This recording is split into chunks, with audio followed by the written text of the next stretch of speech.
நான் கேட்கறேன், எதுக்கு திறந்து வச்சிருக்கீங்க? எதுக்கு? இது ஒயின் ஷாப்ல வருமானத்தை வச்சுதான் அந்த நாட்டே நடத்துறதா சொல்றாங்க.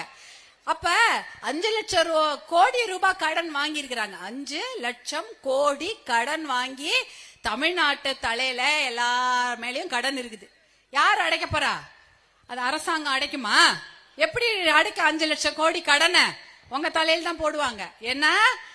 பால் விலை ஏத்திடுவாங்க, அப்புறம் மின்சார கட்டணத்தை ஏத்திடுவாங்க, பஸ் போறீங்கல்ல அது விலை ஏத்தி விட்டுருவாங்க, எல்லா விலை ஏத்துறோம். சொத்து வரி, தண்ணீர் வரி, வீட்டு வரி, அந்த வரி, இந்த வரி எல்லாம் போட்டு உங்ககிட்ட மாசம் 25,000 புடிங்கிடுவாங்க. ஆனா இலவசமா ஒரு 1000, 3000, 5000 கொடுத்து அப்ப உங்க வாயை அடைக்கணும். அது ஒண்ணுதான் அவங்களுக்கு தெரியும், நல்லதே தெரியாது. விவசாயம் செழிக்கணும்னா என்ன பண்ணணும்? தோணி மடிவு திட்டம்னு ஒண்ணு இருக்கா? பர்கூர் பக்கத்துல வரும்போது தானே மலை, பர்கூர் மலையில பெய்யக்கூடிய மழை இருக்கு, அது அந்த தோணி மடுவுன்ற இடத்துல தேக்கி வச்சா எத்தனை மாவட்டம் பயன்பெறும்? அந்தியூர், பவானி, சேலம், மேட்டூர் எல்லாம் பயன்பெறுமா? எத்தனை ஏரி? கிட்டத்தட்ட 69 ஏரி இந்த தண்ணி தோணி மடுவு திட்டத்தால தண்ணி, மழைக்குல இருந்து வர தண்ணி, கடவுளா அந்த தண்ணியை நமக்கு கொடுக்கிறாரு. என்ன தண்ணி? இவங்க கொடுக்கிற தண்ணி இல்ல, கடவுள் கொடுக்கக்கூடிய மழை தண்ணி. அந்த மழை தண்ணி பர்கூர் மலையில இருந்து ஈரட்டி, கடை ஈரட்டி, தேவர் மலை இது வழியெல்லாம் வருது. அந்த தண்ணிய தோணி மடுவுன்ற இடத்துல தேக்கி வச்சா எத்தனை குளம் ரொம்ப தெரியுங்களா? 69 ஏரி ரொம்புமா. 69 ஏரி, 91 குளம் ரொம்ப, 172 தடுப்பணைகள் நிரம்பும், கிட்டத்தட்ட 39 பஞ்சாயத்து, அதுல இருக்கக்கூடிய 352 கிராமங்கள், 1.25 லட்சம் ஏக்கர் விவசாய நிலங்கள் பாசன வசதி பெறும் இந்த ஒரே திட்டம். இது எத்தனை வருஷமா கேட்டுட்டு இருக்கேன் நீங்களும்? 1980ல இருந்து. ஆனா இது வரைக்கும் யாருமே செய்யவே இல்லை. கடந்த ஆட்சி, அதாவது கடந்த 5 வருடங்களாக ஏரி குளங்களை தூரே வாரல. அனைத்து இந்திய அண்ணா திராவிட முன்னேற்ற கழக ஆட்சியிலாவது ஏரி குளங்களை தூர்வாரினாங்க, ஏதோ கொஞ்சம் தண்ணி வந்தது. இப்ப அதுவும் கிடையாது. கடந்த ஏரி குளம் தூர்வாரலன்னா கிணத்துல தண்ணி வருமா?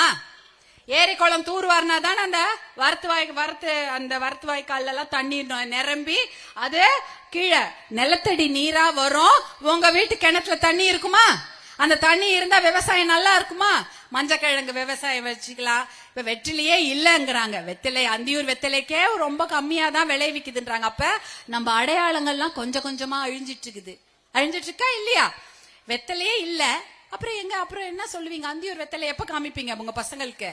அந்த காலத்துல இருந்தது, இப்ப கிடையாது. அப்படிதானம்மா?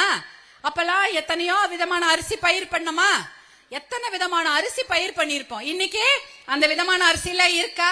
குறைஞ்ச ஏதோ 2-3 தான் இல்லையா? எந்த வித அந்த அரிசி பேரே கிடையாது, எல்லாத்துக்கும் நம்பர் தான். 5020, 5050 அன்னைக்கு பேரு குதிரவா என்னமா அரிசி, என்னது சிறைமீட்டான், மணல்வாரி அப்படின்னு அரிசியில பேர் இருக்குமா, அவ்வளோ அரிசி விளையுமா. ஆனா இப்ப எல்லாம் மறைஞ்சு போச்சு.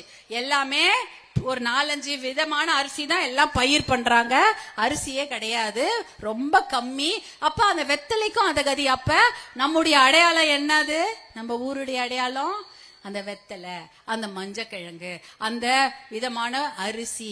இப்ப எல்லாமே கொஞ்சம் கொஞ்சமா அழிஞ்சிட்டு வருது. இதற்கெல்லாம் என்ன காரணம்னா விவசாயத்தை பத்தி யாருக்கும் அக்கறையே கிடையாது. விவசாயத்தை பத்தி யாருக்கா அக்கறை இருக்கா? அக்கறை இருந்தா அந்த தோணி மடிவு திட்டத்தை செயல்படுத்தி தண்ணி கொடுத்திருப்பாங்கல்ல. தண்ணி இருந்தா விவசாயம் நல்லா செழிச்சிருக்கும்ல. விவசாயத்தை பத்தி யாருக்குமே எந்த அக்கறையும் கிடையாது. அதுவும் குறிப்பா இந்த அரசாங்கம், திராவிட முன்னேற்ற கழக அரசாங்கத்துக்கு விவசாயத்துக்கு சம்பந்தமே இல்லை. ஒரே ஒரு நீர்ப்பாசன திட்டங்களை கூட இந்த அரசாங்கம் செய்யவே இல்லை கடந்த 5 வருடங்களில். ஒரே ஒரு நீர்ப்பாசனம். தண்ணி வேணும்ல, தண்ணி இல்லாம விவசாயம் செய்ய முடியுமா? தண்ணி இல்லாம வாழ முடியுமா?